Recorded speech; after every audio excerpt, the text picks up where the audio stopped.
Hello everyone and welcome to my another video. তো সেদিন আমি চলে গিয়েছিলাম বাড়িতে, আর যেহেতু মঙ্গলবার পড়েছিল পরের দিন, তো আমি স্নানটা কমপ্লিট করে কিন্তু সোজা পূজাটা দিয়ে দিয়েছিলাম। আর এত পরিমাণ ঝড় এসেছিল, দরজা জানলা বন্ধ করে কিন্তু আমি পূজাটা করেছি, এত প্রচণ্ড হাওয়া। আর বিকেলের দিকে দেখো ঘরের মধ্যে এটা ঢুকেছে সন্ধ্যার দিকে, মানে কি বলবো। আর তারপর আমরা খোঁজ পেয়েছি যে পেছনে, আমাদের বাড়ির পেছনে শীতলা পূজা হচ্ছে।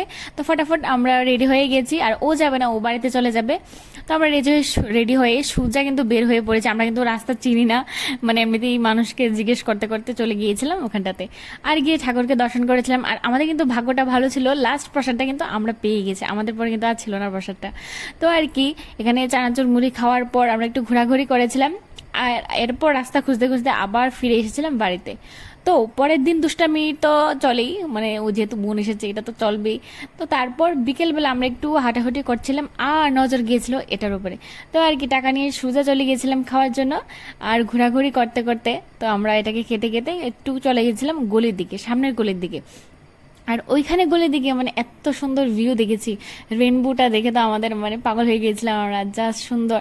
আর দেখো এই গলিটা দেখো, মানে দেখতে একদম নবিতা ডরিমন টাইপ লাগছে, এত মানে সুন্দর ভিউটা এসেছিল। অ্যাকচুয়ালি বৃষ্টি এসেছিল, তো তারপর মানে ভিউটা অসাধারণ হয়েছে। তো তারপর চলে গেছিলাম বাড়িতে।